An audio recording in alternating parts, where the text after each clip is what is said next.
আল্লাহ তাআলা বলছেন ওয়াল বুদনা জাআলনাহা লাকুম মিন শাআইরিল্লাহি লাকুম ফিহা খায়রুন। আল্লাহ তাআলা বলছেন উট একটা শক্তিশালী জন্তু। আল্লাহ তাআলা বলছেন এই উটকে লাকুম মিন শাআইরিল্লাহ, আল্লাহর নিদর্শনাবলীর মধ্যে একটি বড় ধরনের নিদর্শন বানিয়েছি। উটকে আল্লাহর নিদর্শনের মধ্যে বড় একটা নিদর্শন বানিয়েছে।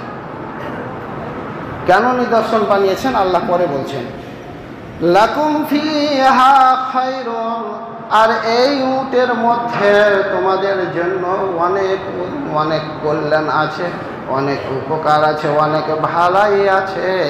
এই উটের দ্বারা তোমরা বিভিন্ন রকমের কাজ করতে পারো, তোমরা এই উটের দ্বারা এক দেশ থেকে আরেক দেশ সফর করতে পারো, এই উটের দ্বারা তোমরা মাংস ভক্ষণ করে উপকৃত হও, উটের কাছ থেকে তোমাদের অনেক কল্যাণ রেখেছি। তারপরে আল্লাহ তাআলা বলছেন ফাযকুরু ইসমাল্লাহি আলাইহা সাওয়াফা, আর একটা বড় ধরনের উপকার আমি দিয়েছি। উট এমন একটা শক্তিশালী জন্তু, তোমরা 10 জন মিলে যদি চেষ্টা করো উটকে তুমি কাট করে শোয়াতে পারবে না। 10 জন লোককে একটা যদি পায়ে শট মারে, লাথি মারে, 10 হাত দূরে গিয়ে পড়বে। সুতরাং তোমাদের এমন একটা শক্তিশালী চতুষ্পদ জন্তুকে জবে করবে এমন ক্ষমতা তোমাদের নাই, কিন্তু আমি তোমাদেরকে কৌশল দিয়েছি, বুদ্ধি দিয়েছি।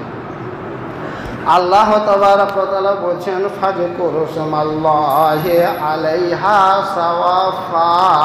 আল্লাহ তাআলা বলছেন এই উটকে যখন তোমরা নহর করবে, যখন তোমরা খাদ্য হিসেবে গ্রহণ করবে, অথবা যখন তোমরা কুরবানি করবে, তখন তার সামনের একটা পাঁওকে বেঁধে উপর দিকে তুলে দিবে।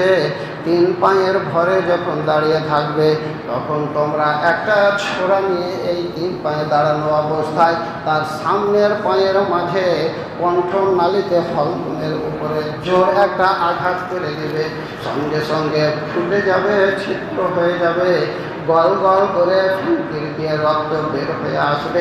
আস্তে আস্তে যখন রক্ত প্রবাহিত হয়ে ওই উট যখন বসে যাবে অথবা ধপাস করে পড়ে যাবে, আল্লাহ তাবারক ওয়া তাআলা বলছেন ফাইজা ওয়াজাবাত জুনুবাহা, যখন ওই উট ধপাস করে পড়ে যাবে অথবা বসে যাবে, ফাকুলু মিনহা, তখন তোমরা বাকি কাজ আরম্ভ করবে।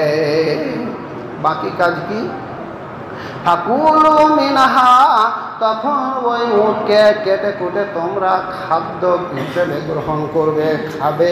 ওয়া আতইমুল কানিআ, আর অনেক লোক তোমার গ্রামে আছে, পাড়ায় আছে, যারা তোমার আত্মীয় স্বজন অথবা আত্মীয় স্বজন নয়, গরিব লোক, কিন্তু তোমার কাছে হাত পেতে চাইতে পারবে না, ওই সমস্ত লোকদেরকে তুমি দেখে দেখে তুমি খুঁজে খুঁজে তাদের বাড়িতে মাংস পাঠিয়ে দাও।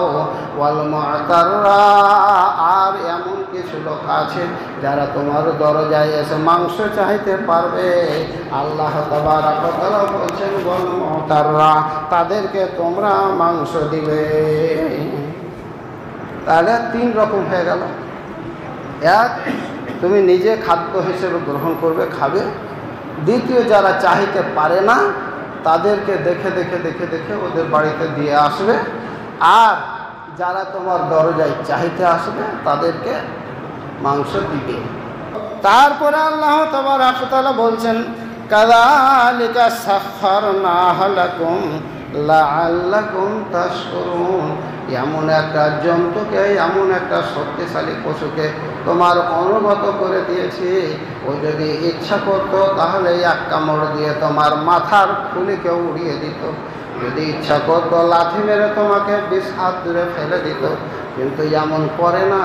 তোমাকে আমি বুদ্ধি দিয়েছি, কৌশল দিয়েছি। আল্লাহ তাআলা বলছেন লাআল্লাকুম তাশকুরুন, যেন তোমরা এর উপরে আল্লাহর শুকরিয়া আদায় করতে পারো। আল্লাহর নবী সাল্লাল্লাহু আলাইহি সাল্লাম হিজরত করে মক্কা থেকে মদিনায় গেলেন, কুরবানির আয়াত নাযিল হলো। তো মক্কার মুহাজির সাহাবীরা গরিব, আনসারদের সংখ্যা কম। দেখা গেল কুরবানি করার সময় যারা কুরবানি দিবে, মাংস দাতা লোক, কুরবানি দাতা লোক মাংস বিতরণ করবে, তাদের সংখ্যা অনেকটাই কম। আর যারা মাংস চাইবে, যাদের মাংসের দরকার আছে, যারা কুরবানি দেয়নি, এমন লোকের সংখ্যা বেশি। আল্লাহর নবী সাল্লাল্লাহু আলাইহি সাল্লাম বললেন, ও সাহাবীরা, তোমরা যারা কুরবানি দিয়েছ 3 দিনের বেশি মাংস খেও না, 3 দিনের বেশি তোমরা মাংস রাখিও না। তোমরা 3 দিনের মধ্যে মাংস যতটুকু পারবে ততটুকু খাবে, আর বাকি মাংস তোমরা বিতরণ করে দাও। 3 দিনের বেশি খাওয়া চলবে না। তারপরে কিছুদিন পরে দেখা গেল, যখন সাহাবায়ে কেরামের মধ্যে সচ্ছলতা আসলো, মুসলমানের সংখ্যা আরও অনেক বেড়ে গেল, কুরবানি দাতার সংখ্যা বেশি হয়ে গেল, মাংস নেওয়ার, মাংস গ্রহণ করার সংখ্যা কমে গেল, যারা মাংস নিবে তাদের সংখ্যা কম।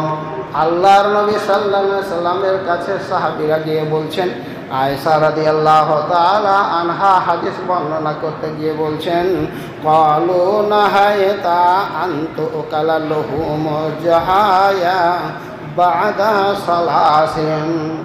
আল্লাহর নবী সাল্লাল্লাহু আলাইহি সাল্লামের অতি আদরের স্ত্রী আয়েশা রাদিয়াল্লাহু তাআলা আনহা বলছেন, যখন কুরবানির দাতার সংখ্যা বেড়ে গেল, মাংস যারা নিবে এদের সংখ্যা কমে গেল, মাংস যখন বেশি হয়ে জমা হয়ে গেল, সাহাবায়ে কেরাম আল্লাহর রাসূলের কাছে গিয়ে বলছেন, ক্বালু নাহাইতা আনতু কালা লুহুম জাহায়া বাদা সালাসে।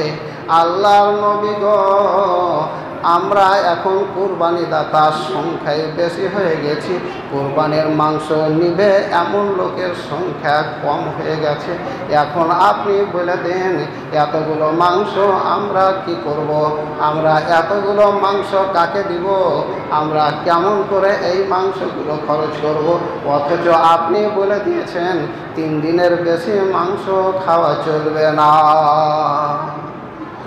এখন কি হবে?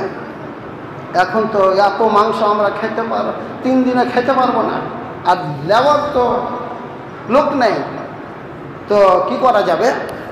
আল্লাহর নবী সাল্লাল্লাহু আলাইহি সাল্লাম বলছেন, ফাকালা ইন্নামা নাহাইতুকুম মিন আজালিদ দাফাতিল্লাতি দাফাত।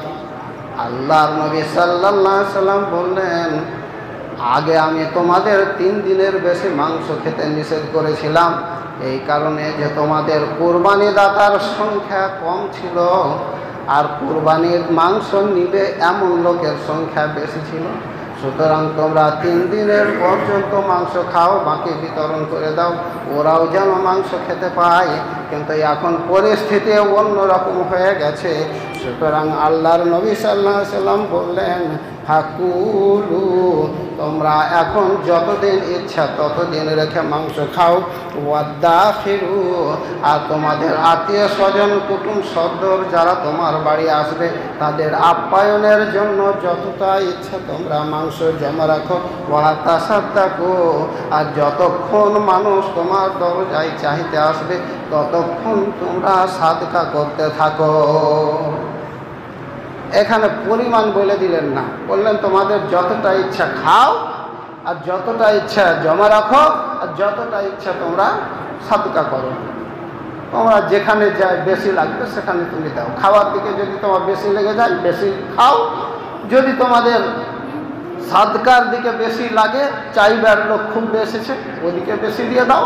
তোমার যদি দেখো যে আমার পরিবারের স্বামী স্ত্রী ছাড়া আর লোক নেই, তো 5 কেজি রেখে বাকি বিতরণ করে দাও, তোমার উপরে ছেড়ে দিলাম। আল্লাহর নবী সাল্লাল্লাহু আলাইহি ওয়াসাল্লাম সাহাবায়ে কেরামকে স্বাধীনতা দিয়ে দিলেন।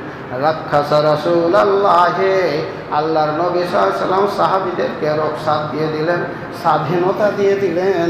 তোমরা খাওয়ার দিকে যেমন ইচ্ছা তেমন করে তোমরা খাও, যেমন ইচ্ছা তেমন তোমরা জমা রাখো, যেমন ইচ্ছা তেমনভাবে তোমরা সাদকা করো, কোনো বাধ্যবাধকতা থাকলো না। এমন নয় যে 3 ভাগ করে 1 ভাগ আপনাকে জোর জবরদস্তি খেতে হবে, 1 ভাগ বিতরণ করতে হবে, 1 ভাগ জমা রাখতে হবে। সমান সমানের হিসাব হাদিসে নেই। এরপরে আলেমদের একটা ইজমা আছে, কথাটা বলেই আমি শেষ করে দেব, 1 মিনিট লাগবে। কথাটা হচ্ছে, ইজমাউল উলামা, আলেমরা ইজমা করেছেন। সবুল সালাম থেকে ইবারতটা তুলেছি। সুলুসান লিল আকালে সুলুসান লিদ দাখির সুলুসান লিস সাদাকা। সুলুসান লিল আকাল, 3 ভাগ করতে হবে। ইজমাতে বলছে সমান সমান 3 ভাগ করতে হবে। 1 ভাগ খাও, 1 ভাগ জমা রাখো, 1 ভাগ সাতটা করো। এখানে কিন্তু কম বেশি করার অবকাশ নেই। আপনার কুটুম সরকার যদি 2টা লোক থাকে, আপনার বাড়ি এলো, ওরাকে 5 কেজি করে মাংস খিলাইতে হবে। খা না তো মারবো খুব বেড়ার বাড়ি। কেন এত মাংস কী করবো? আর তো আসার লোক নেই। তো এজমা যদি মানতে যান তাহলে আপনার কঠিন বেশি। আর আপনি হাদিসের উপরে যদি আপনি মানেন, আপনি খাওয়ার দিকে বেশি খেয়ে নেন, আপনি জমার দিকে বেশি রাখেন, আপনি সাদকার দিকে বেশি করেন, আপনার কোনো বাধ্যবাধকতা নেই। আল্লাহ রাসূল সাল্লাল্লাহু আলাইহি ওয়াসাল্লাম স্বাধীনতা দিয়ে রেখেছেন। সুতরাং যেটা সহজ সেই পথটাই যদি আমরা অবলম্বন করি তাহলে সেটাই আমাদের আপনাদের জন্য বেশি কল্যাণকর হবে বলে মনে হয়। আল্লাহ তাবারক ওয়া তাআলা যেন আমাদের সবাইকে তৌফিক দান করেন। আমরা সকলেই বলে আমিন। আসসালামু আলাইকুম।